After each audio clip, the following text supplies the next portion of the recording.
Olá, mais uma vez aqui com Gente que Faz, sempre trazendo histórias de empreendedores, gente que faz a diferença no país, como a Silvana Abramovay. Silvana é sócia de uma marca que vocês conhecem, doce, que vocês adoram, Amor aos Pedaços. Silvana, como é que é ser sócia de uma marca tão amada pelas pessoas como é Amor aos Pedaços, que possibilita momentos tão gostosos, né?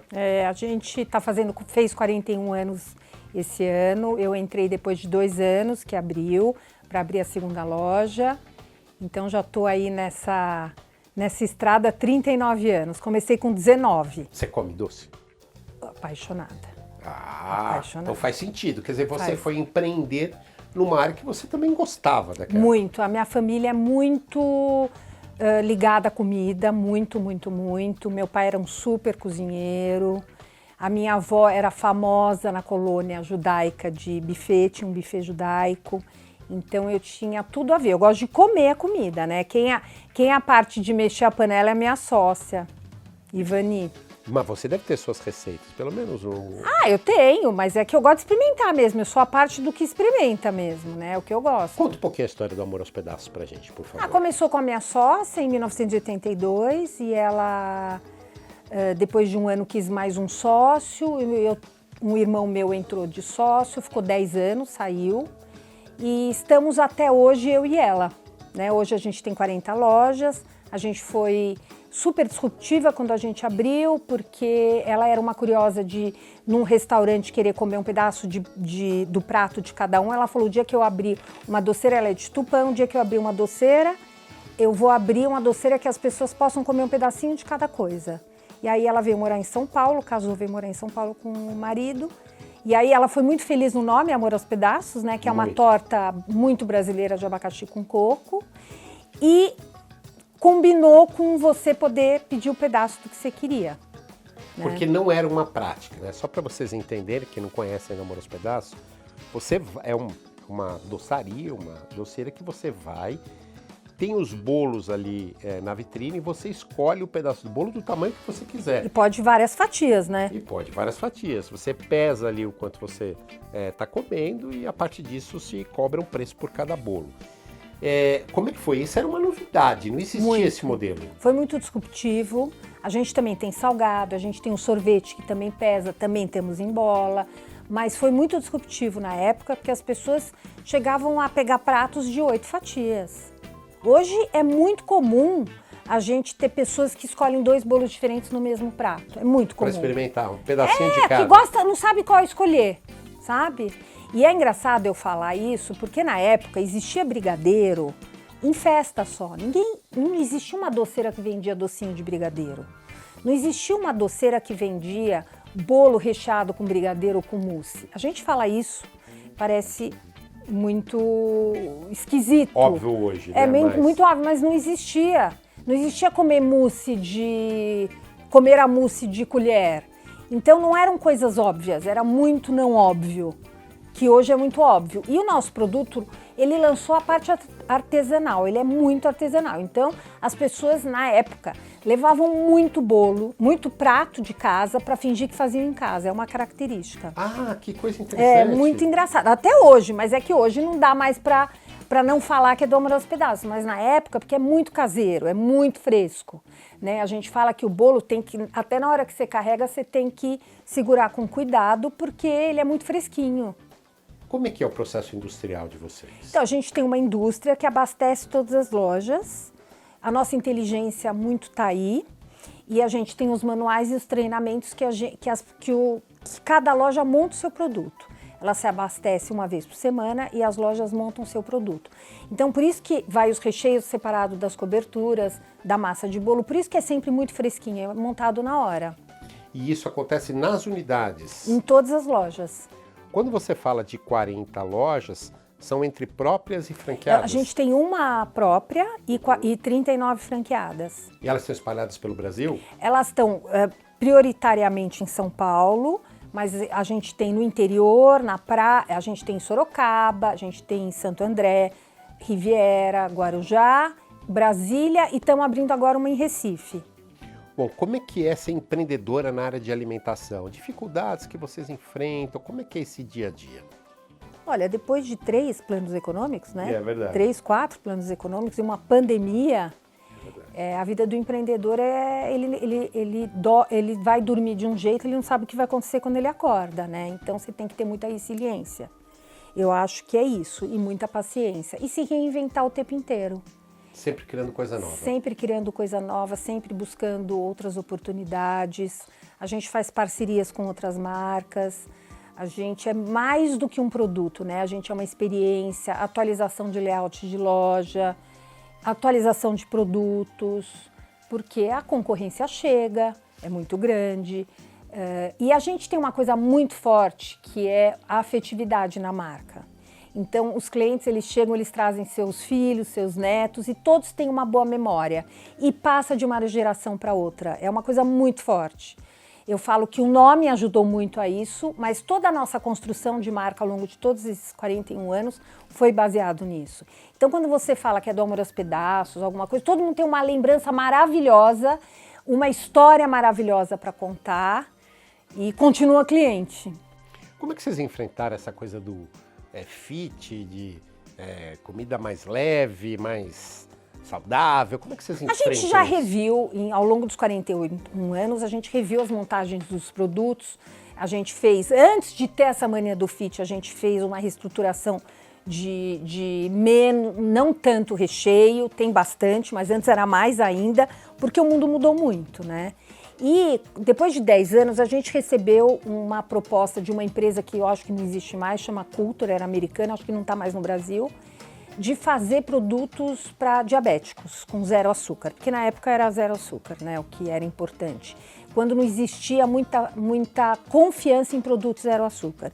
Eu sei porque eu tenho minha mãe que andava com uma fitinha e ela, por exemplo, existia um pêssego em calda que falava que era 0 e ela punha fitinha e não era 0, tinha açúcar. Então, a gente, hoje é 10% da nossa venda, mas foi um trabalho que a gente fez muito forte, a gente está falando de 30 anos atrás, então 10% da nossa venda é produto 0, que é para diabético. E a gente tem produto sem lactose, a gente tem produto sem glúten. E temos alguns outros projetos aí mais saudáveis aí na gaveta para a gente... Vem novidades aí? Vem novidades. Como é que é definido esse produto? São você e sua sócia, vocês testam o produto em alguma loja ali? Como é que vocês Sim, fazem? a minha sócia tem o dom, né, da culinária, né? Ela não fez nenhum curso, mas ela nasceu com esse dom. A gente vai, assim, eu falo que a gente, durante 20 anos, a gente viajou o mundo para tentar entender as tendências. Hoje, você não precisa viajar o mundo, né? Você compra a pesquisa de tendência, né? Mas a gente teve essa percepção de viajar e de perceber o que estava acontecendo e a gente está sempre estudando mesmo, né? E a gente sempre faz teste em loja própria e a gente seleciona alguns franqueados pela aceitação. A gente brinca porque os nossos produtos que mais vendem é bolo brigadeiro e bolo mousse. Que são os mais tradicionais? São os mais tradicionais, é o que mais vende, assim, Eu achei disparado. que era aquele bolo de coco de vocês. O Bruna. É. Ele não, ele vende também, mas não é. É o que mais, e o Prestígio também tem de coco, mas o que mais vende é chocolate. E a gente sempre está levando coisa nova, mas o que mais vende é chocolate. E o mais comum, é muito engraçado. Eu acho que a memória afetiva é muito forte e por isso que... o que a gente faz? A gente escolhe algumas lojas para testarem alguns produtos, né? Então a gente criou o Festival do Morango há 40 anos, não existia, nunca ninguém tinha juntado e feito uma campanha tão forte como... Não existia Festival de Morango, a gente que criou o Festival de Morango com uma linha super forte de morango com tudo. E aí a gente vai criando o nosso calendário de eventos, nossos festivais, já tivemos Festival de Chocolate, já temos Festival do Verão, que a gente põe produtos com mais fruta, e assim vai o ano inteiro. É uma venda sazonal ou não? Eu vou te falar, a sazonalidade dela é principalmente quando começa a esfriar. O brasileiro ele se preocupa muito com o corpo e ele come menos no verão. É normal as pessoas comerem menos no calor. Então a gente tem uma sazonalidade que abril começa a aumentar a venda. Eu falo que não é que... dezembro e janeiro abaixa. Abril aumenta a venda, porque vai chegando o frio, a gente come mais. Então, a nossa sazonalidade é muito isso. Eu acho que, de uma certa forma, cafeteria também é isso, porque o café é quente, né? Embora você tenha café gelado, a gente também tem bebidas de café gelado, mas as pessoas consomem mais no frio, elas comem mais. Eu ia perguntar sobre café, exatamente. Como é que é esse hábito? Porque as pessoas, em geral, quando vão comer um docinho, pedem um café junto, né? Em geral é assim, né? Então, a gente demorou muito tempo para padronizar café, porque o Brasil era muito atrasado no café. Então, cada loja tinha seu café, né? Era muito atrasado. A qualidade do café brasileiro, o bom café ia para o exterior e ficava ruim. Demorou muito tempo. Eu acho que eu tô falando de achismo, assim, de experiência, eu acho que mudou. Nos últimos 20 anos mudaram. Assim, o mercado de café mudou muito no Brasil. As pessoas se importam em tomar um bom café, elas se preocupam em tomar um café arábico, e eu acho que o mercado cresceu muito e a gente não dava preferência para esse café, tanto que o café era mais um acompanhamento. Como a gente também tem muita encomenda, as pessoas iam buscar muitas encomendas, as pessoas ficavam esperando e a gente tinha um café para fazer uma experiência de ficar tomando café. E aí a gente começou a entender que o café trazia tráfego e o brasileiro ele estava se educando com o café. Então a gente começou realmente a se preocupar em ter um padrão em todas as lojas e ter marcas parceiras super importantes e de qualidade. E hoje lota para tomar café. Às vezes as pessoas vão só para tomar café. Só para tomar café. E essa prática de sempre ter um docinho ali ao lado da xícara de café? Eu faço essas perguntas mais específicas, Silvana, porque quem nos acompanha é empreendedor. Sim. E está buscando ali formatos nos seus negócios. Então as dicas de uma empreendedora como você, que está há muitos anos no mercado, elas são valiosas. Essa ideia, por exemplo, de botar um docinho ali do lado do café, ela vem depois. Ela é recente, não? Acho que é uma coisa bem de brasileiro, né? Porque você não vê isso em outros lugares. É no Brasil que a gente gosta de acompanhar um café com um pedacinho de bolo, ou um café com brigadeirinho. A gente tem um mini waffle com brigadeiro. A gente gosta disso. Isso não impede que a pessoa também coma um bolo. Sim. Isso também não impede. Mas eu acho que hoje você tem uma gama de opções muito grande. Você vai preferir onde te agradem em dobro, né? Então é no café e no acompanhamento do café. Eu acho que isso chama muito. Você quer ser bem atendido, né? Você quer ser bem atendido, você quer receber mais, né? Você quer mais ainda. Paparicado. Você quer ser paparicado. Você quer amor aos pedaços. Não, você quer amor por inteiro, por né? Inteiro, lá na loja é por inteiro. É o que eu falo, você vai lá para tomar um café, mas você ganha aquele docinho para te adoçar o dia, né? Então, eu acho que é super forte. Eu acho que para empreendedorismo, eu acho que a gente vai aprendendo todo dia. A gente tem que fazer um benchmark muito forte para quem está começando a empreender e saber que você não tem todas as respostas. A gente não tem todas as respostas, principalmente porque as perguntas elas vão acontecendo dia a dia. Então, não adianta você achar assim, o dia que eu estiver preparado... Não tem manual pronto. Não tem manual pronto, você nunca vai estar preparado. Eu aprendo todos os dias. Com 39 anos de empreendedorismo, aprendo todos os dias. E o mundo está mudando muito rápido. Então, é um eterno aprendizado. E tem que ter coragem. E você também pode errar também não tem problema. E eu acho que é uma coisa muito legal, que na minha época não tinha, é essas ajudas que você tem. Por exemplo, no meu caso, eu tenho muitos grupos de mulheres que se ajudam muito. E a mentoria em si. Então, você poder ter uma mentoria ou uma mentoria beneficente, pro bono, uma mentoria... a gente era muito sozinha, né? O poder é muito sozinho, né? As decisões para serem tomadas quando você é empreendedor, sozinho. Você... toma decisões o dia inteiro. Então, se você tiver a capacidade de poder realmente ter essa ajuda, eu super recomendo. Porque era muito solitário e hoje não é, mudou muito. Eu quero falar de mais dicas, que você dê mais dicas para nós, por favor, para os empreendedores. Quero falar um pouquinho também da tua experiência no varejo como um todo, que volta e meia tem dificuldades aí para serem enfrentadas. A pandemia recente foi um exemplo. E queria que você falasse dessa coisa do empreendedorismo feminino também. Mas tudo isso daqui a pouco, aqui no Gente que Faz, que volta daqui a pouco.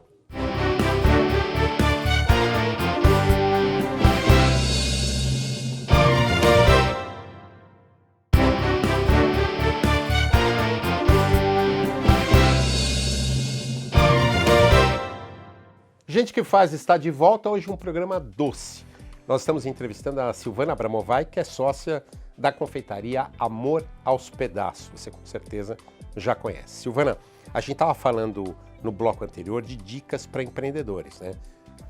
Tem que arriscar, pode errar, tem que ter coragem e, se possível, trocar ideias com alguém, né? Não ser aquela coisa solitária, porque ali você não troca, né?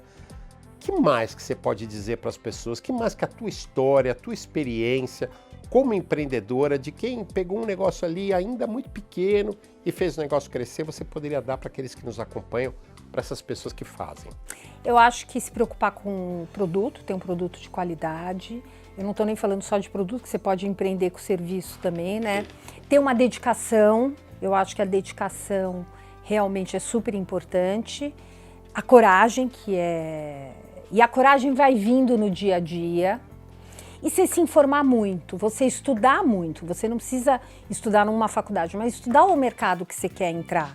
E às vezes as pessoas falam assim, nossa, preciso criar alguma coisa muito diferente. E aí elas não criam nada porque tem que ser tão diferente que elas não têm ideia. E às vezes não precisa ser tão diferente. É super normal. Você sabe que quando voltou a pandemia, acabou a pandemia, estava voltando, eu fui convidada para dar uma palestra para um grupo que a menina que me entrevistou era da internet digital, canal digital. E eram só confeiteiras que estavam começando. E foi super engraçado, porque as perguntas que elas faziam, e o mais engraçado, que era uma curiosidade, tinha um monte de doceira que chamava Amor aos Pedaços. Olha! Porque era inspiração. E elas não sabiam que não podia. E foi super bacana, porque eu me pus à disposição dessas pessoas que falavam, que chamavam no digital Amor aos Pedaços, me pus à disposição para ajudá-las a achar um nome. Sim, porque vocês têm a marca registrada, obviamente. Sim. E assim, foi um trabalho muito legal que eu fiz para algumas pessoas. De a gente achar um nome, ela trocar o nome e achar um nome junto. Então, assim, é tanta possibilidade. Procure ajuda, ouça, procure conselhos, converse sobre o assunto e esteja disponível. Não fique presa dentro de casa. Silvana, e o marketing de uma empresa que começa pequena, vai crescendo? Como é que é essa preocupação de marketing? Às vezes o marketing fica num segundo plano, né? As coisas vão acontecendo, né? Então, por exemplo, a gente optou por sempre trabalhar esse Appetite Appeal na marca e fazer um calendário de eventos, porque a gente achava que a gente deveria dar até para os nossos funcionários que atendem na loja, novidades o tempo inteiro para o cliente. Então a gente foi criando momentos diferentes dentro do nosso negócio. Isso foi criando marketing. E na época, por exemplo, quando a gente percebeu que o nosso produto, realmente os recheios e as coberturas era o que realmente fazia as pessoas irem na loja, o que a gente fez? A gente foi começar a construir outra linha de produtos com os nossos recheios e coberturas. Então a gente começou a fazer chocolate com os nossos recheios e coberturas, sorvete com os nossos recheios e coberturas. Então a gente foi criando e as coisas vão acontecendo no seu tempo. Então é esse negócio de, ai, que nervoso porque eu não tenho... Não, hoje digital está muito mais, eu digo que está, obviamente que a concorrência aumentou, mas no digital está muito mais perto. As pessoas conseguem abrir um negocinho em casa e conseguem dentro da sua unidade, dentro do seu bairro, divulgar super bem. Então, o mundo, ele modernizou, né? Eu acho que modernizou. Então, a parte de marketing, que hoje a grande maioria é digital, facilitou e esses jovens sabem mexer mais que a gente, né? Silvana, outro ponto importante. Às vezes tem o investimento, tem a boa ideia, tem o bom produto, tem o marketing, mas como é que é o treinamento da mão de obra? Principalmente quando se trabalha com varejo, e principalmente quando se trabalha com comida. Como é que é esse treinamento? Eu acho que assim, no nosso caso, a gente dá muito treinamento para o franqueado, para ele ser um distribuidor desse conhecimento. Eu acho que a gente tem que ter apaixonados trabalhando com a gente e a gente faz um trabalho para que isso aconteça. Então a gente tem reciclagens, até com os funcionários, mas acho que o principal é o suporte da loja mesmo, né? E a gente também faz o franqueado ter uma pessoa na loja que seja o suporte, independente dele, que possa representá-lo. E a gente treina muito ele para ele poder chamar as pessoas. Mas hoje a mão de obra realmente está sendo um desafio muito grande depois da pandemia para todo mundo. Silvana, E o varejo, né? O varejo no Brasil é uma gangorra. Momentos ótimos, momentos terríveis. E a gente viveu uma recente pandemia. Pouca gente sobreviveu, aliás. Né? Como é que foi essa experiência da pandemia? E como é que são essas gangorras do varejo? Olha, eu sou muito feliz em dizer que antes da pandemia a gente se juntou com um grupo de uma plataforma muito forte, que eu tive muita dificuldade de mostrar para os nossos franqueados que a venda, por o nosso produto até ser muito fresco, tudo, a venda por delivery só. E a gente começou a trabalhar, e é um mercado muito diferente, né? Na verdade, é uma venda a mais que se faz na loja. E veio a pandemia, a gente já estava com o aplicativo, a plataforma há 6 meses. Então, eu acho que ajudou muito a gente, porque de uma hora para outra a gente fechou. E quando a gente fechou, a gente já sabia vender pelo aplicativo. Então, eu não tenho dúvida que isso ajudou muito, mas foi muito difícil. Principalmente para a loja de shopping. Como eu tenho metade de loja de shopping, metade de loja de rua, metade de loja de rua, as lojas de rua foi um pouco mais fácil. Os shoppings, eles fecharam completamente. E a gente tem vários casos de pessoas que, eu tenho franqueados que não conseguiram continuar o seu negócio até por medo de saúde. Então, quando podia reabrir, não reabriu, preferiu sair do negócio. E a gente teve que se reinventar para trabalhar, para se comunicar com os franqueados, porque antes eram visitas, né? Então, eu acho que foi o nosso maior desafio. Óbvio que todo mundo perdeu. Eu acho que você não consegue receber de volta o que você perdeu, e o varejo é bem complicado disso. Por exemplo, a gente tem algumas exigências com os nossos franqueados de reforma de lojas, de atualização de layout. A gente atrasou um pouco as atualizações de layout e buscamos, alguns franqueados pegaram empréstimos, a gente buscou ajudá-los nisso, a negociações com os shoppings, com os donos do imóvel. Pois é, shopping eu ia falar. Como é que é esse relacionamento com o shopping center? Porque o sonho de todo empreendedor que vai vender alguma coisa, seja serviço e principalmente produto, ele quer ter uma loja de shopping. Mas não é tão simples assim, né, Silvana? São mercados diferentes, né? Eu acho que o shopping, já se foi a época que você tinha uma loja no shopping, você não precisava fazer mais nada, só abrir a porta. Isso não existe mais. Isso existiu, você não precisava fazer mais nada, nenhum trabalho além daquele. Hoje isso não existe. Então, se você não procurar parcerias, se você tem muita opção, se você não procurar fazer um trabalho fora da porta da loja, é muito maior. E que é o mesmo trabalho de loja de rua, que aí são os teus clientes muito mais dedicados a você, eles amam realmente a marca, são trabalhos diferentes, mas é o mesmo trabalho, né? Porque você precisa ir atrás do cliente. Então, a gente precisa sempre pensar, óbvio que shopping dá um pouco mais de volume no movimento, mas a minha loja que mais vende é uma loja de rua. Interessante. Hoje, porque faz um trabalho maravilhoso. Eu acho que as características de venda de loja de rua e de shopping são diferentes no meu caso. Eu vendo 60% a mais de bolo inteiro em lojas de rua, e enquanto que em shopping eu vendo 60% a mais de fatias. Mas é óbvio por causa do fluxo. Mas eu acho que o modelo ideal é você ter um pouco de cada. E você acertar na característica da personalidade do teu franqueado, na expertise do teu franqueado, porque é um pouco diferente o mercado de loja de rua e de shopping. Mas na pandemia a gente sofreu muito com shopping, muito mais do que com rua. E a experiência desse empreendedorismo feminino, Silvana? Queria que você falasse sobre isso, por favor.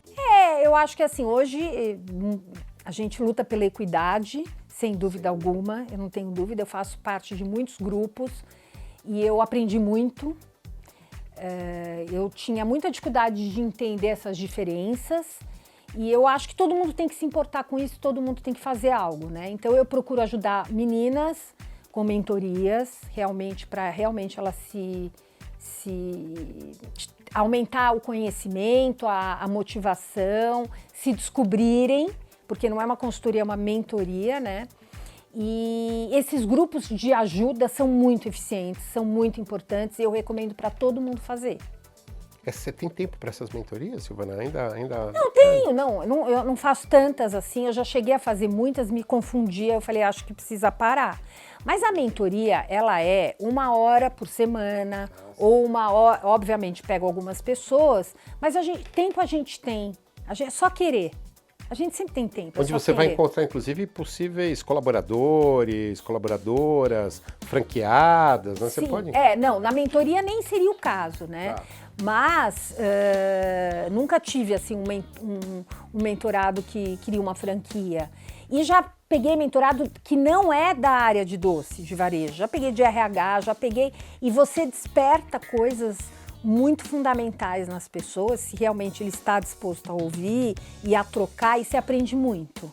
Eu acho que, assim, é uma troca perfeita. Bom, a gente está caminhando para o encerramento do programa. Queria saber o que vem por aí, o que pode ter de novidade, o que a gente pode esperar do Amor aos Pedaços, o que vocês estão planejando? Então, segredo. Não pode dar nenhuma dica? A gente está planejando uma outra linha mais saudável. Que legal. Bastante saudável. Vamos crescer aí pelo Brasil, para o São Paulo. E muitas novidades. Vai bem a área de franquia? Vai bem, a área de franquia cresce muito, né, nesse país. Vai bem, sim. Eu falo que é uma expertise diferente que você tem que ter, porque é característico da franquia. Quando a gente abriu, é engraçado falar, não existia... Quando nós abrimos a franquia no Amor aos Pedaços, não existia nem a ABF, não existia lei de franquia, a gente foi criando ABF, as nossas Associação Brasileira leis. de Franchise. A gente foi criando as nossas leis, super interessante, que é a base até hoje de todo o nosso contato com o franqueado, ainda era a base lá do comecinho mesmo. Você falou que são quantos franqueados hoje? É que eu tenho muitos franqueados que têm 2 lojas. Ah, perfeito. Então, 2, 3 lojas. Então, eu tenho 40 lojas, eu devo ter uns 20 franqueados. Tem alguma regra, assim, localização, a exclusividade de uma cidade ou numa região? Não tem muita regra na franquia hoje, porque você tem o iFood, né? O Rappi, todos os aplicativos. Então, na entrega, você pode entregar naquele perímetro. Mas, obviamente, você não vai montar 2 lojas no mesmo bairro, a não ser que seja um bairro muito grande, ou 2 lojas no mesmo shopping. Então, você tem o exclusivo, que geralmente é no quarteirão mesmo, né? Sim, mas eu penso assim, uma cidade do interior, por exemplo... Sorocaba, que você falou, pode ter. Eu tenho uma loja, mas tem potencial demais. Tem quantos mil habitantes em Sorocaba? Aqui o interior cresceu muito. 700 mil, alguma coisa do gênero. Então, a gente abre lojas com acima de 300 mil. A gente tem interesse em abrir lojas. Em tese, caberia até mais uma. Porque é uma loja de shopping, poderia ser na rua, tudo depende de quantos shoppings tem. Porque um shopping não rouba, cada um tem uma frequência, né? A não ser, lógico, a parte do delivery. Que aí ele também escolhe a loja que ele é melhor atendido no delivery também, né? Mas cabe muita loja. Você está otimista aí com o futuro do varejo? Eu tô otimista, acho que... Bom, depois que a gente passou por uma pandemia, qualquer ar que a gente respira é muito otimista, eu tô acreditando na volta. Eu ainda acho que não voltou 100% do mercado, mas eu acho que vai. Os juros agora vão cair, se Deus quiser... E aí vai melhorar, né? Silvana, para a gente encerrar, se quiser olhar ali, deixar uma dica para os empreendedores, uma dica final para quem está batalhando, está pensando numa ideia, gente que quer fazer diferença, gente que tem garra para isso. Só olhar ali e dar a sua dica, por favor. Eu acho que o networking é super importante, você se comunicar com as pessoas, você se encontrar, você trocar ideia, você estar presente. E aí você vai construindo o que você quer empreender. Silvana Abramovay, que é sócia da confeitaria Amor aos Pedaços, obrigado pela sua participação. Obrigada, aqui Marco. No Gente que Faz. Obrigada. Até a próxima. Até a próxima. Gente que Faz volta na semana que vem, sempre entrevistando empreendedores e pessoas que fazem diferença no país. Até lá.